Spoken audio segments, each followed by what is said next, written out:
front and center, from political battlefields to cooperative playing fields. Hello, I'm Michael Maxetti, and we have another very important conversation today to help us move through these evolutionary times towards a more beautiful world our hearts know is possible. But let me invite my partner, Steve Behrman, here to introduce today's special guest. Steve? Thank you, Michael. Well, here's the great political paradox of our time. At a time when it seems that the two sides are more polarized than ever, there is actually a great uprising, an awakening of those who long to work together above and beyond the divide to get us off the political battlefields and onto the cooperative playing fields, and who recognize that to transform the body politic from passive observers to active participants, there needs to be political climate change, warmer hearts, and cooler heads. Well, our guest today, Christopher Life, is, we like to call it spearheading, which I like better than spearheading. He's spearheading a new movement, an upcoming conference, the United Independent Conference, to be held in Austin, Texas, April 3rd to 5th of this year. The Independent National Convention, and I quote, is a convergence of independent leaders from across America joining forces to bring about a new kind of synergistic politics, one that's not based on party lines or ideological divisions, but on a shared commitment to work together to progress the principles of freedom, liberty, and justice for all. With over 50% of Americans declaring independence from the major two parties, it's time for us to come together and set a new trajectory for our nation, unquote. Well, Christopher is an independent civic activist who seeks to bring together political independence from across the spectrum to create a shared vision and create a united independent movement to end the two-party duopoly and massively upgrade democracy itself. Prior to this, he founded an independent party called One Nation Party. Before that, he was founder of a nutrition-based medical solution, MediMeals, and prior to that, he worked to alleviate poverty in Africa. He graduated summa cum laude from San Diego State University in international security and conflict resolution. Welcome, Christopher. Thank you. Happy to be here. Okay, good. Well, let's jump right in. Why don't you tell us about the Independence Conference and what you hope to achieve? Yeah, thanks for having me on. Really great to be with you. And for all the listeners, thanks for giving us some of your time and attention.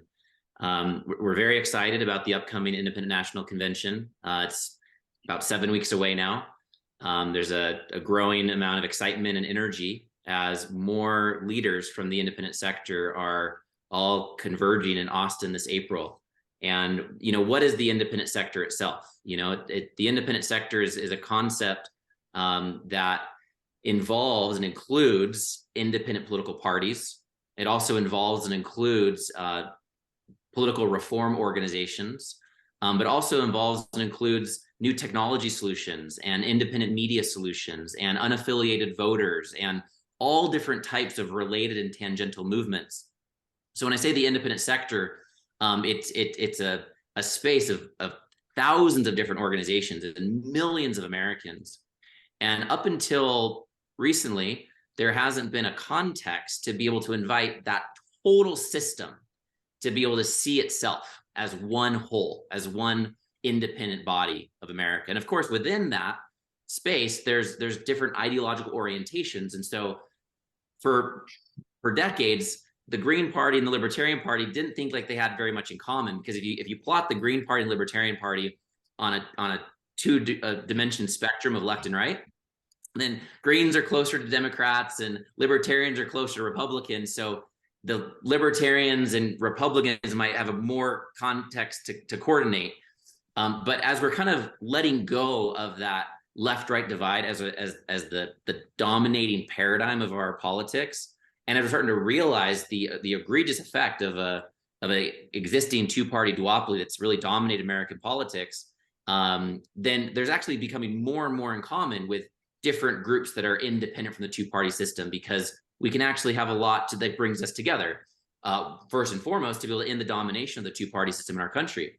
Beyond that, to increase transparency in government, to decrease corruption, to be able to improve our election systems, et cetera, et cetera. So there's a huge number of topics that actually bring different groups from the independent sector together effectively. And we're using the upcoming Independent National Convention to help to reveal how much commonality exists between all different types of groups and actors and agents and individuals and organizations in the independent space that actually justifies the emergence of something like a united independent movement.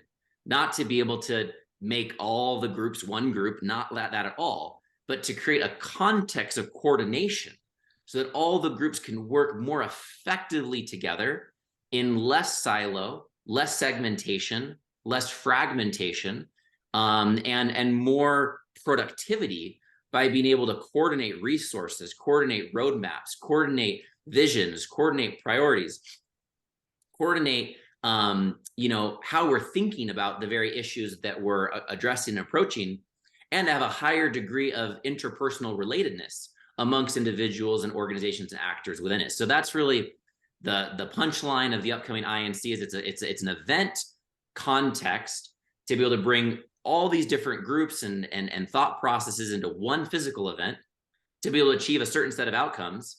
And that event itself is really just a metaphor for the convening that we need in an independent sector so that we can actually create a fundamentally new center of gravity. And I see that the independent space, which includes parties like Forward Party, Libertarian Party, Common Sense Party, et cetera, that this independent space is on the verge of becoming the new center of gravity of American politics. We still have a journey to go, but anytime a tide shifts, it kind of it shifts a little bit, and then before you know it starts shifting a lot, and then before you know it, the tide's out. And so I feel like that's really where we're at. We're at a tidal shift point where for decades the two-party system has dominated American politics, but when I leave this planet, that's not going to be the case anymore. And the tide is shifting, and we get to be able to participate in the acceleration of that shift, because 50% of Americans identify as independents, and et cetera. Like, this independent is the direction, I believe firmly, of the future of our country. And the last thing I'll say real quick is one of the things I'm really inspired by is the Phoenix as a metaphor for this rising independent space, because something new is emerging as the old systems are collapsing. And so that's us, that's all of us who are realizing, wait a second, we're not a part of all that. The CNN, the Fox, the Republican, the Democrat, the left, the right, the donkey, the elephant, like all of that's not me. Well, okay, when you've got tens of millions of Americans thinking that all at the same time, that's indicative that something new is emerging. And that's the Phoenix I see rising out of the collapse of the existing systems. And that's the United Independent Movement that this upcoming conference is intending to help to be able to strengthen. Christopher, before we get into some specific questions about it, before we leave the issue of the convention, I'd like to ask you if you would briefly highlight the main speakers at the convention who are going to be there, if you would, for us.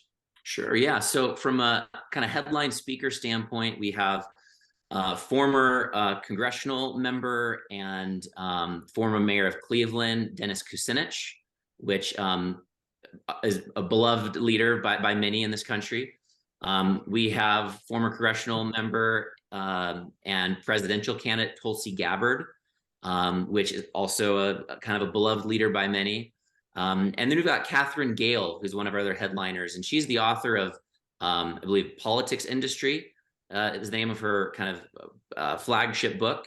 And she's a major proponent of Final Five voting, which is a form of ranked choice voting, looking at how we evolve and upgrade our voting systems that don't keep reinforcing this kind of duopoly context.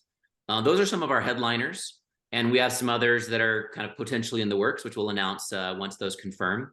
But we also have 39 panel discussions featuring a range of topics from voting and election reform to energy to blockchain and artificial intelligence to criminal justice reform, education reform, homelessness, mental health.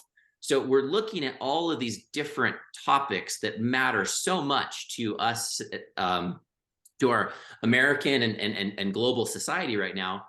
And we're looking at it through the lens of independence, because there's a lot of these topics that either A, aren't being even discussed on the left or the right, or B, are being discussed from maybe slightly distorted perspectives.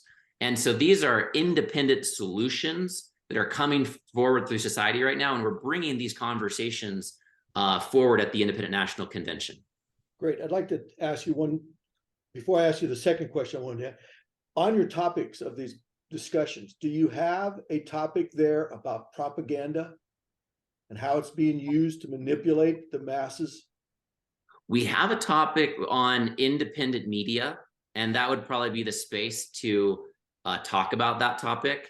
Personally, could I suggest that that become a standalone topic, because that's one of the, at the core of the problem of polarization and the divisiveness is the use of propaganda, which people don't understand. So I would encourage you to make that a standalone topic, because it needs to be its own, and it should be a headline topic, because that's at the root cause of what's going on. Lastly, before I hand it back over to my partner here, I'd like to ask you, what are those outcomes that you hope to get from the convention? What are the couple of three main outcomes you hope to achieve? Yeah, on the topic of propaganda, I just want you to know personally, I'm so passionate about the topic of decreasing the manipulation that exists in that regard, and also increasing the individual's resilience against being manipulated. And those two things are, I think, real critical parts of this movement. Well, to resist it is almost impossible, because I mean, I was in media and marketing for 40 years, and I understand the sophistication of how it's become. And it's, no matter how much you think you're in it, you still are influenced by it. Yeah. But the key is to understand how to go beyond it and move around it, so that you can get an opportunity to seek a whole truth, a broader truth. But to the outcomes, I'm really curious, what are the outcomes you hope to achieve? Well, there's a handful of very important outcomes. So one is the interrelatedness between the individuals, the agents, the groups, the organizers that are going to be at the event, right? So there's all different types of democracy reform groups and other emerging political parties that all have, their kind of leaders and their kind of founders and everything like that. And then you have also all the other people that are part of it. And as all of these individuals interact with all the other individuals in the event, you're actually developing the relational fabric. You're strengthening and you're nourishing the relational fabric of a united independent movement. So that's one of the outcomes. Another outcome is to be able to help more and more people kind of see the possibility that, wow, if independents start focusing on working together, on coordinating efforts, we really are at the edge of a fundamental phase change. And so to have that epiphany and to be ready for that, right? And Angela McArdle, the national chair of the Libertarian Party, is kind of one example of a friend of mine who I've been talking to for the last several months. And really, we've had a lot of conversations saying, hey, look, this is what the Libertarian Party's done in silo. And imagine if the Libertarian Party saw itself as a part, a functional component, an organ in a larger context. Now, all of a sudden, you move from fragmentation and a very inefficient use of energy and resources into a high degree of orchestrated synergy.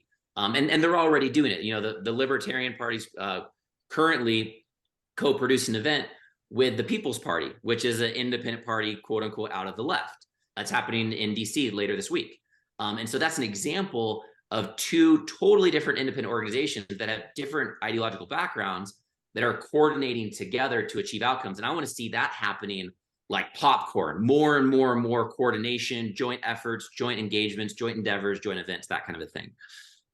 Furthermore, I want to help to strengthen the narrative of the United Independent Movement for the media. So the media actually knows how to talk about it. The media can tell the story. The media can take a picture of it and write an article about it. And the media can have an interview and be able to kind of know the talking points and repeat those talking points and help to be able to kind of earn media for the movement, if you will, to strengthen this conversation. And then as that happens, now you're compounding that effect by casting that invitation out to more and more Americans that, hey, independents are coming together as a part of a united independent movement, and you can be a part of that too.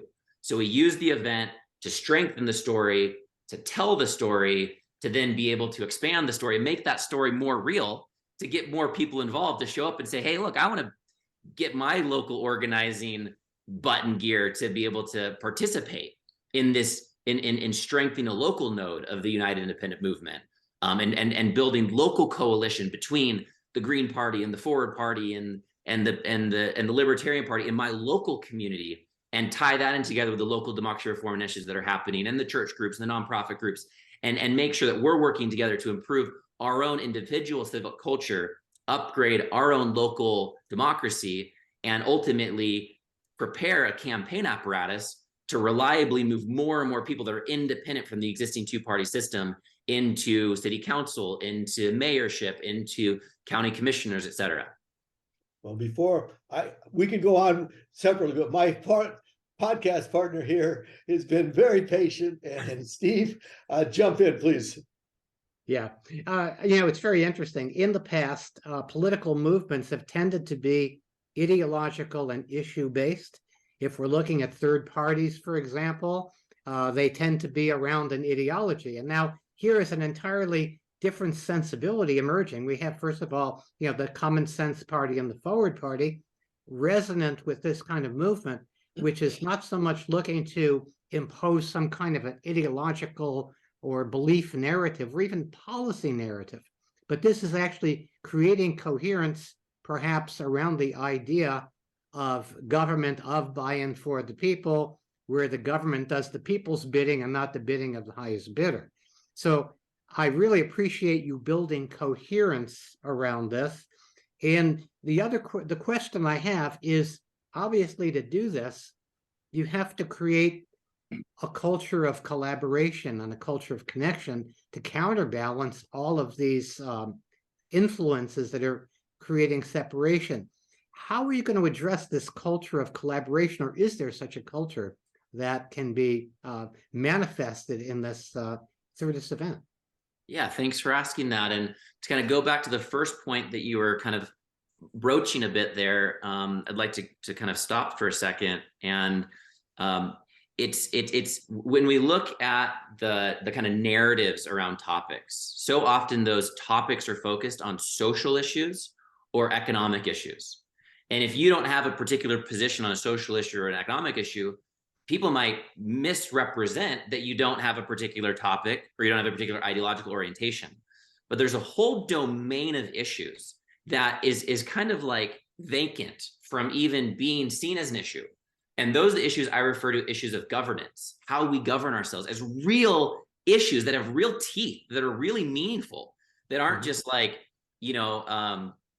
kumbaya movement building stuff, but it really brings people together. So the Independent National Convention doesn't have any issues that are fundamentally social or economic in nature, but we do have very real issues that are governance in nature, that we should have more transparent government, that we should have increased participatory government, that we should have elected officials that are accountable, that we should have improved governance standards, that we need to actually really invest in the civic empowerment and civic engagement of our citizens. They're more effectively able to participate in the democratic process.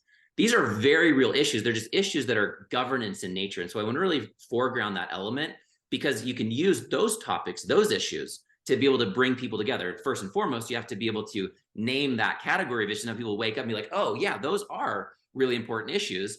And we have really focused positions on those issues, and we can unite behind those issues together, even though we have different perspectives on some of the social issues on the topic. So that's the revelation of the common ground that enables the coalition building and the movement building. Furthermore, to answer your second question on topics of culture, this is a critical topic. I mean, we cannot have a successful movement if everybody in the room thinks that they're right and is not listening to the other person. Whether that's at the scale of a husband and a wife in a home, or at the scale of a local town hall, or at the scale of national movement building, that we all, every single one of us, myself included, need to upgrade our own behavioral operating system or cultural operating system to be able to have more empathy, to be able to be better listeners, and to be able to have the sophistication to be able to not say, okay, either I'm right or you're wrong, or you're right and I'm wrong, but what if we're both partially right-ish? And what if we can actually take a little piece of what matters to me and a little piece of what matters to you and put them together to create a new insight that didn't exist before this conversation? Again, whether this conversation is the scale of two individuals talking, or the conversation between the Libertarian Party and the Green Party, for example, at a systemic level, and et cetera, et cetera, et cetera. So we absolutely need to and must upgrade ourselves to be able to upgrade our democracy. And that's actually the name of one of our panels, Upgrading Our Culture to Upgrade Our Democracy, as a fundamental and core component of that. We have partners with groups like Pro Social World. We're talking to Weave. We have author Monica Guzman, who speaks about bringing curiosity into the public discourse. And so these issues of cultural upgrade are also not like the kumbaya of the movement where, hey, let's, get back to talking about like, foreign policy or something like that. No, this is critical to be as a part of this movement development, is to focus on this cultural piece. My background is in political science, although I never did actually get to dissect a politician in poli-sci lab, didn't quite get that far. But something that you realize is that one of the great negative strategies is divide and conquer. And we have seen the fact that we are so divided has really prevented us from holding our system accountable. And it sounds like a lot of the reforms that you're talking about are accountability reforms. They're reforms that would even the playing field, or actually create a new playing field where there was not this back and forth about trusting the results of the election or gerrymandering or anything like that. So it sounds like the focus that you have is on essentially agreeing on rules of the game so that we can all play on the same field. Yeah, that's a great way of saying it. Good. Okay. Michael, go ahead. I was fortunate enough to be able to join you all for the national call that you had about 3-4 months ago, where there was 40 plus leaders from different sectors around the country involved in your kickoff roundtable discussion. And one of the people there that talking about upgrade our democracy, I really like what you just said there about I really like the issues of governance. We refer to those as political reform and systemic reform, but I really like the idea of the issues of governance. I think that's an easier understanding for people, is to focus on the issues of governance. So thank you for that.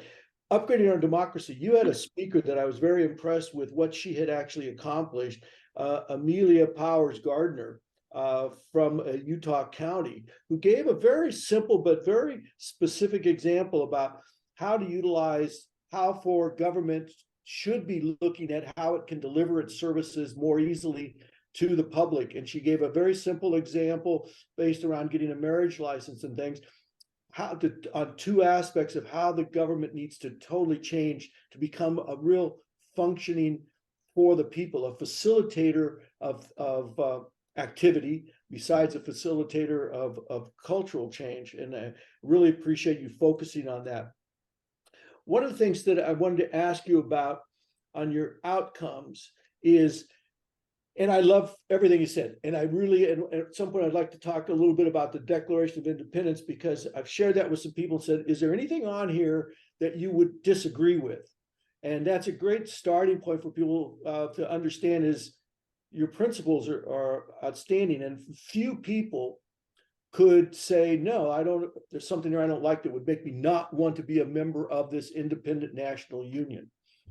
But I want to talk about the outcomes, because it's crucial the amount of time. As you see our freedoms being slowly but very consistently being stripped away, the walking away from our constitutional freedoms that are supposedly guaranteed, we've got people that truly want to see a new world order. They've been talking about it. The first President Bush brought it up about this new world order that's been more and more publicly known, all the way now to the Great Reset and what's going on very publicly for a number of years with the Economic World Forum. Their vision of changing our world and how they're going about it would negate everything that we're working on here and that you're working on. I refer to them, and many others do, as the Hunger Games society elites. Their view of our future is that they're these gifted humans that were just anointed from life, or whomever they think they were anointed from, to be those who can determine the future. They see us as nothing more than their entertainers, their servants, or their slaves. And so I would only say, question about your outcomes is how we can move this forward to get government on the side of the people and out of the hands of the leadership of these two parties that are collaborating with and part of these wonderful anointed ones who think that they know best how our lives should be lived on behalf of them. And that's the path I'd like to focus on for a few minutes, is to get our government out of their control so that we have the time to allow our culture and humanity to evolve on its path forward to that more beautiful world, because they aren't giving us the time, and they will not give us that luxury of time, because they see it 180 degrees different than us. To that, I'd like to say, the question is what we're doing at the Common Sense Party and what we're doing as part of an alliance with the Ford Party. And there's other groups that I know you're aware of around the country, from the Alliance Party and the Keystone Party and many others, that are forming new independent parties. I'd like to suggest, as part of your thinking, what I refer to as the most likely to succeed, and put this into your thinking and hopefully into the leadership as an outcome from this conference, is to give us the time. One of the key, very simple outcomes that could be put forth to your members and followers and leaders is, in each state, because of the way the rules are written, to ask these leaders to implore their followers and people who trust them to pick out in each state, and this would be from which of these new independent parties or principled parties that are based on governance, based on principles, not orthodoxy, go and volunteer your time with them, or at the minimum, go and change your party preferences the term in California, or register with them. Push these independent parties, the most likely one to succeed in each state, across the finish line, so that we can get as many new independent, based on principles, parties established in 2024, folks, so that we can break this stranglehold, puncture their hold, and start to give us the time we need to move forward together. So I'd like to discuss that a little bit, hear your reaction to that, and Well, you certainly laid up a juicy one there, Michael. Let me see what I can do with it. So let's see. I'm going to hit it from a couple of different angles and see if I can really bring some concepts together. First and foremost, I believe that we're truly at a revolutionary moment in time, and I do not use revolution as a buzzword. I am annoyed by that. I use it as a technical term. So revolution is a full transfer of power, right, from those who have held power to a new body, individual, group that's fundamentally distinct, not just like an incremental modification of it. And I appreciate different national revolutions that have happened in the world in the last 100 years or so. And so the more that there's a degradation of civil rights, and there's an increased degree of discontentment, and there's an increased quantity and proportion of the population that's fundamentally discontent with the existing power systems and structures, the stage is being set for something fundamentally revolutionary to occur. One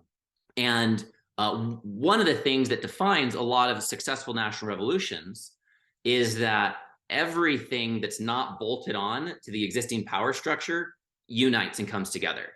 And that's what actually enables the inertia to be able to affect real systemic change at a national level, which usually involves ousting a dictator and the kind of regime of military and financiers kind of around that dictator. In America, we have successfully created the most sophisticated dictator that the world has ever invented, called the two-party duopoly. And so we have a really sophisticated dictator that creates this like polarized illusion of choice that really effectively does divide and conquer in all these different manipulative ways, and leaves individuals kind of like, you know, in the current context that we have of a huge amount of political apathy and people frustrated and people believing that there's just these two parties that are warring against each other and have to pick sides. Otherwise, the other side's going to win and take away everything that matters to me and all that kind of a thing. But when we kind of wake up from that manipulation, because even in more simple revolutionary context, that dictator is one of their prime objectives is to create division amongst all of the factions that are against them. So they're more focused on fighting against each other rather than fighting collectively against the one dictator. So the patterns are consistent, whether we have a really sophisticated two-party system or just a more simple kind of dictator. And are you referring to the districts perhaps from the Hunger Games? Yeah, well, not explicitly, but I am pointing towards the fact that all these different individual parties that you're referring to, right? It's not just that we have more parties. What's important is that we have more parties that are in coordination with each other, that are working together. Because I'm not a proponent of just more parties for more party's sake, because now you're segmenting resources, you're segmenting narrative capacity, you're segmenting all these things, and you're basically making it all futile. And you're segmenting the voter base, and you're having more candidates from all these parties running against each other, which is just sapping the resource of the whole system. And that's a way to guarantee that you're going to have a Republican or Democrat win every single election. But what we get in a phase change is when we have those new parties and they're working in connection with each other in a coordinated fashion. Now we're getting closer to, you know, the e pluribus unum, right? Out of many one. Right, the fundamental mythos that defined our initial revolution, which was the coming together of the colonies to be able to do something they could never do on their own, which is to be able to run a revolutionary war and create a federal government. So we need to be thinking more about the coordination of independent groups than about the just individual necessitation of an individual group. But that's a required component of this increased coordinated kind of moment in time. So kind of having said all of that, I'm not here to say they, right? You use the term they a number of times, alluding to a class of people, a ruling elite, that kind of a thing. But without saying a they, what we can say in a really practical sense is we have two highly corporate political parties. And those corporate political parties, in a huge degree, are beholden to corporations. And those corporations are owned by very wealthy and very powerful people. And when those two parties then determine who runs the nation, the states, the counties, and the cities, then you're basically creating an uninterrupted channel of control from a wealthy ruling elite to the decisions that are made around the local allocations of municipal budgets. So that system, we can interrupt that entire system when we move independents into office, people who think, speak, and act their own conscience in careful consideration of all they represent, bringing a new set of governance standards, governance technologies, and empowering a higher degree of civic activation through their constituency. So if you do that with 5 city council people and a mayor, You just ran a successful local revolution where you've disconnected that municipal budget's control from that entire system that we just talked about before. And so when we can do that systematically in cities and counties around the country, then what we're doing is we're strengthening the independent sector's capacity to even be able to hold power. And here's the last thing that I'll say, that one of my favorite quotes, one of my own personal quotes, is those who love love must learn to love power as much as those who love power love power.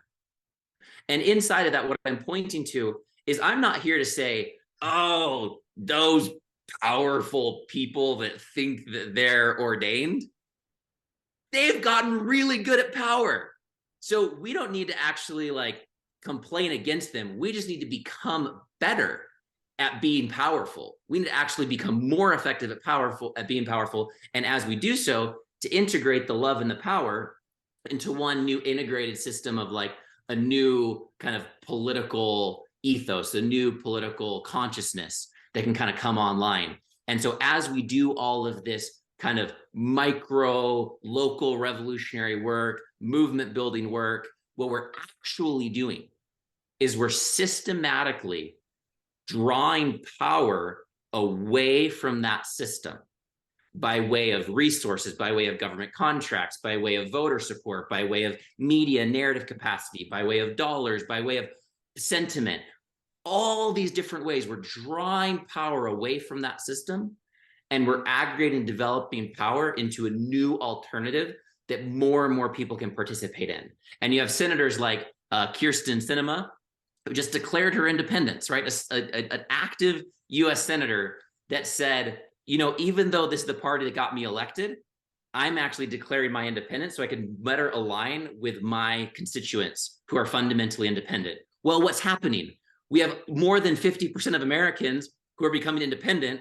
So more and more elected officials are going to have the same logic to say, wow, my constituents are actually independents. They're not Republicans or Democrats. And so we're about to have this popcorn effect of more and more national legislators, governors, state legislators, municipal leaders, county leaders following Senator Sinema's lead and declaring their own independence. And every time that happens, we create an increased acceleration of the domino effect of power moving from the existing system to a fundamentally new emerging system. I love everything you said, and I could go back and talk on some specific points. But in our limited time, since we don't have unlimited time, which this could be a 2-hour conversation, which hopefully we'll have a part 2 after the convention. But I want to address what I think is absolutely the thing that I hear is missing that I would like to suggest to you. And that is, I love all the fact that she moved to independent and others. However, to get reelected, to get elected as an independent in most every state, and I'll use California as a specific example, and how the Common Sense Party and what we're doing here, and how we have created that alliance, to go back up to one of the things you said earlier about the need for cooperation, collaboration, that is essential. We are exemplifying what I am putting forth as part of this most likely to succeed strategy is being exemplified here in California. Because the way the rules are written, you cannot get elected as an independent in California and most every single party state, which now over 3/4 of our states are that way. The rules have been changed and written in such a way that it makes it almost impossible for anyone other than somebody of extreme wealth, which then takes away the party for the rest of us and eliminates the essential voices that have been missing in our political leadership for years. And that's what the Common Sense Party in dealing in California, the uniqueness of what we're doing here, can help others see a way forward. You've got to level the economic playing field. In California, the way the campaign finance laws are written, as an individual running as an endorsed party candidate, and in California right now, there's only 6 endorsed parties. If you have that party endorsement, you have on an individual level from a donor an over 9-to-1 financial advantage in your campaign funding from the individuals. The law says you can only get $5,500 an individual can give to an individual candidate, but they can turn around and write a check to a party that be endorsed to that candidate for another $45,600. So a total of $51,000 that individual can give you if you're the representative of an official party. That's a huge advantage right from the get-go on an individual level. And even worse than that, PACs and the party can raise and give you unlimited money raised from anywhere in the world. And that's why we're seeing millions of dollars in campaign money being spent on an state assembly seat, because to guarantee them the party control of that seat, they can bring in unlimited funds to overwhelm an independent candidate. So the Common Sense Party, one of the unique things about what we're doing in California is we're about helping first and foremost is creating an environment that we can level the economic playing field, and ultimately the organizational and brand fields will come after that, so that a common sense Democrat, Libertarian, Green, Republican can proudly hold on to all of their principles.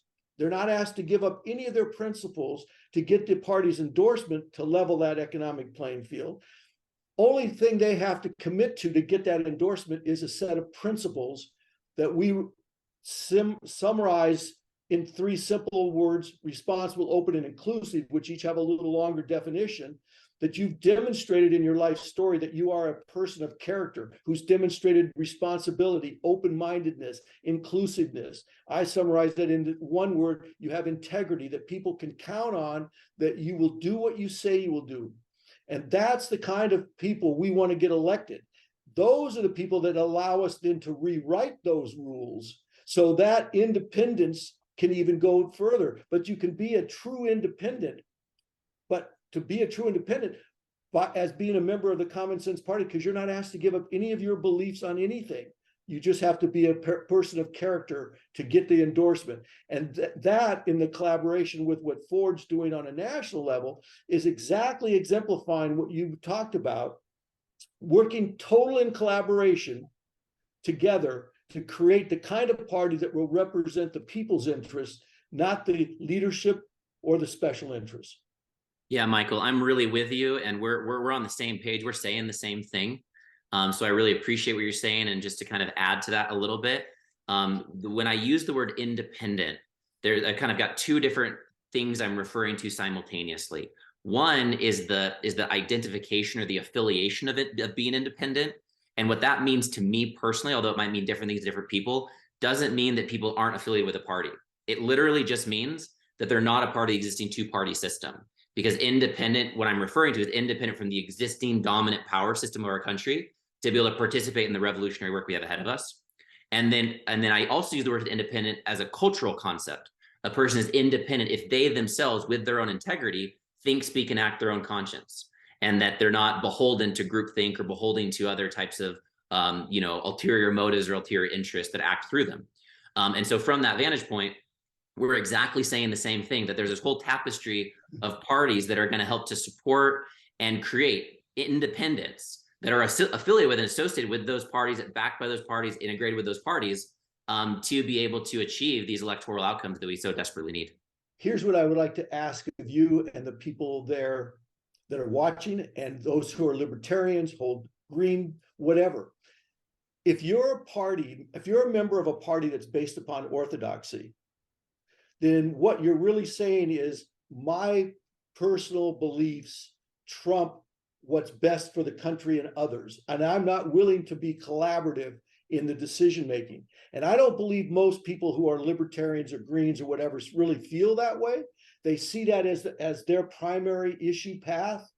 But to maintain that independence, what I'm suggesting to them is be a common sense libertarian, be a common sense green, but change your party preference to common sense, which allows you to be who you are, allows those principles and those issues of importance to you to be dominant in what you do, and to help bring your DNA into that party to influence the development of successful policies in regards to those issues, but we must have that new party in existence that allows you to do that and can be that adjacent possible, absolute essential first step to get there. And that is to rewrite those rules so that we can have more independent-minded people elected. And to do that, join the Common Sense Party in California, change that party preference, and that will help us create a path forward to that more beautiful and just world that our hearts know is possible.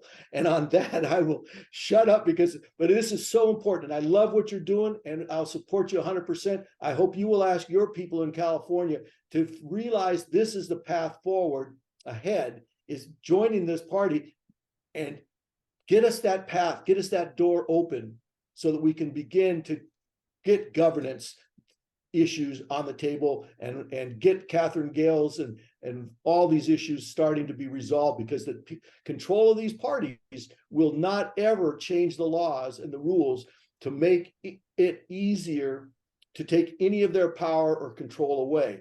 But a new party in the system will dramatically change that instantly. And I want to add add one quick thing.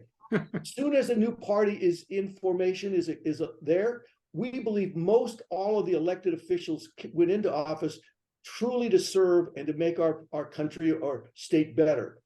But they know the rules. Once they get elected, they realize the rules, that if they don't follow leadership, they're gone.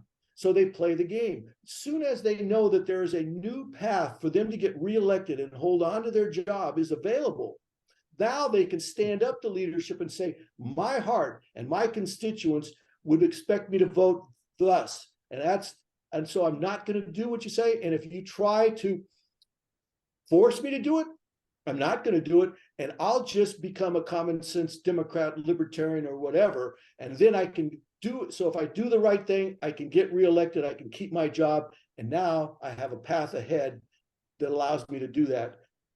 So thank you, Michael, for sharing all that. And I just want you to know I'm really excited for all the great work you are doing with the Common Sense Party. Really excited about the alliance between the Common Sense Party and Forward Party. All that is really exciting for the movement. Like you said, it's exemplary of the principles that I'm kind of talking about in this conversation and at the upcoming INC.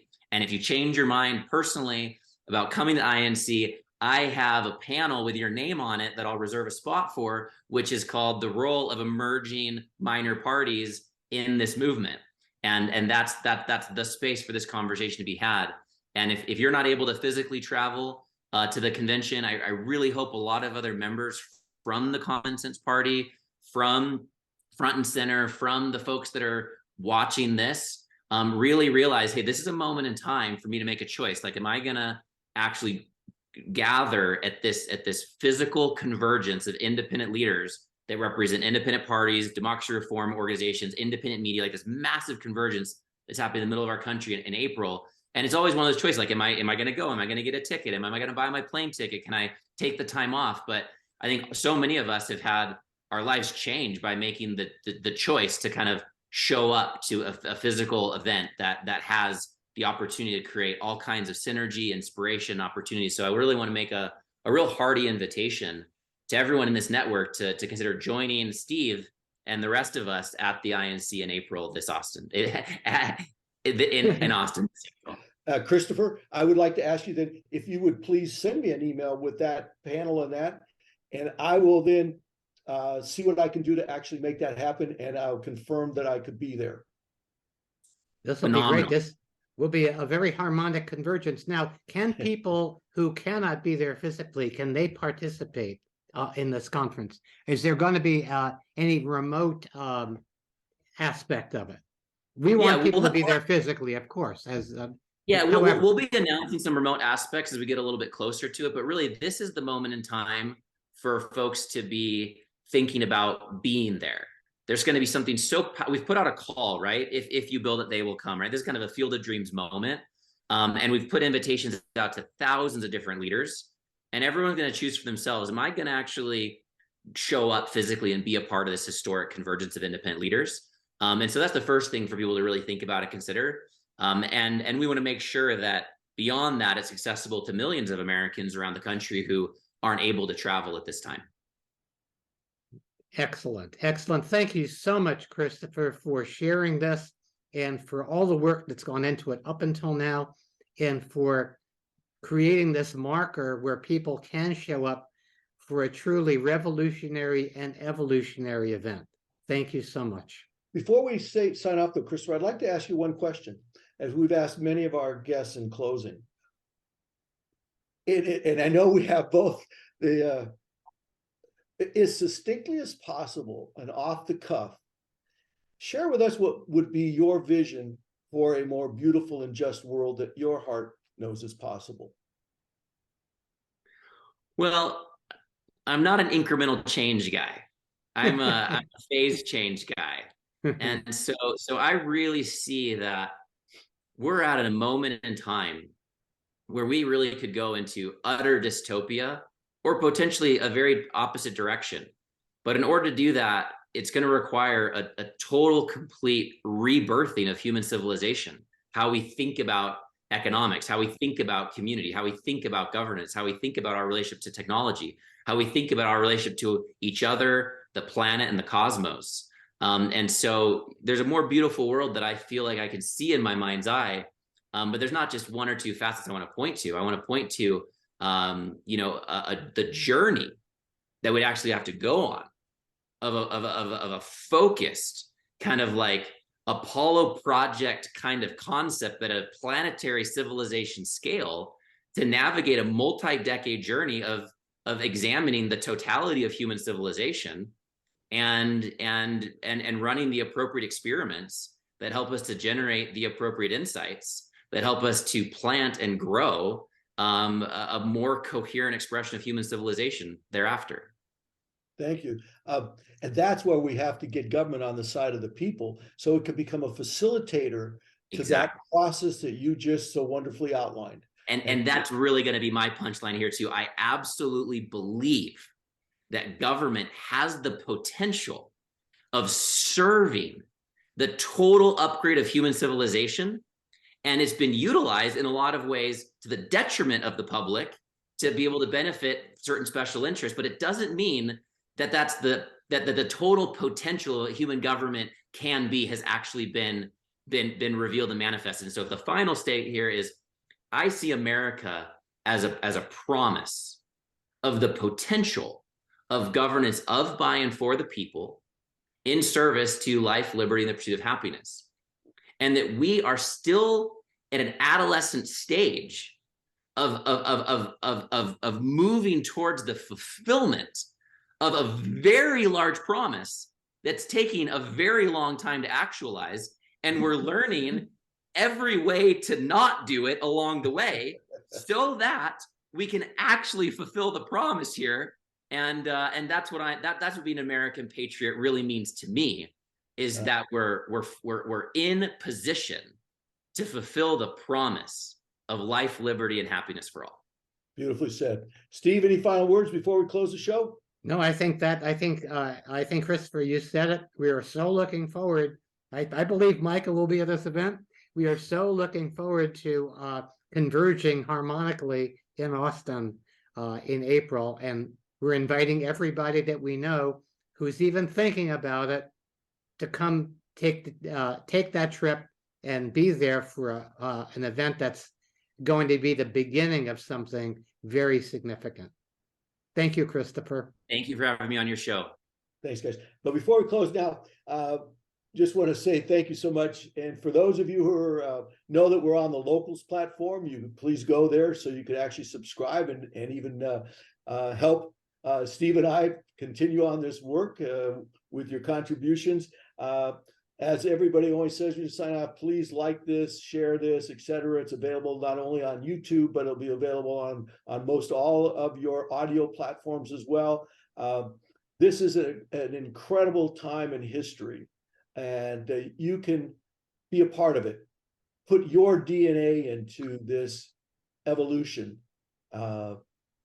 Help us all create that more beautiful and just world that our hearts know is possible. As Christopher said, it is a long journey. Let us go there together. Thank you.